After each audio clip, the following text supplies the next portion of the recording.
Dr. Bharat Pankhania joins us now from Bath in the UK. He's a senior clinical lecturer over at the University of Exeter Medical School. He's got over 20 years of experience in communicable disease control as well as infectious disease management. Good to have you on the show, sir. Love talking to you. All right, can you further explain to us how this genetic difference plays a part in the virus transmission? It may be that the virus finds it harder once it has entered the human cells to replicate. That's one option. The second one is that it finds it harder to infect in the first instance.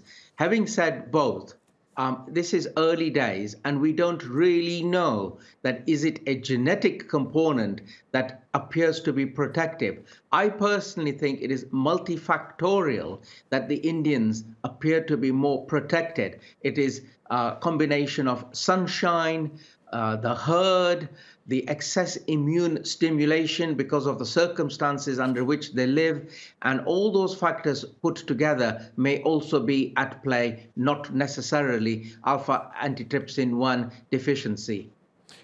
This is all very fascinating stuff. I mean, and you mentioned that it being a possibility that this is multifaceted. All right, one of those facets is actually the genetic angle, which we just talked about. If it's confirmed that there is a chance that scientists, could they create a drug that sort of mimics the effects of these particular genes? Of course, yes, and people are working on exactly these sort of interventions. So what we would be working on is how to find therapeutics which block the actions of the virus. And these are entirely possible. It is only a matter of time before we come up with antivirals which have been specifically manufactured, which act upon disabling the infectious end of the virus. And inevitably, in time, we will come up with what you would call, in inverted commas, virus blockers. Okay, whether it's better genes than others, or just the sunshine, which you mentioned, or whether it's public policy. I mean, do scientists believe that India has actually seen the last of the pandemic?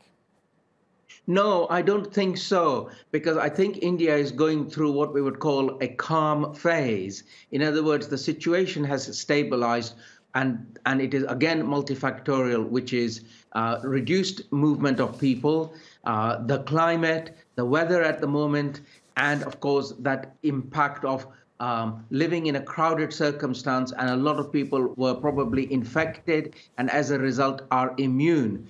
So that is what we call a stable situation. But that could change dramatically if India were to open its borders and have movement of people up and down the country. That would lead to again, a restart of infections. And we've seen this. We've seen this in China, Japan, Singapore, South Korea, where you get flare-ups again and again. So I expect the same to happen in India too.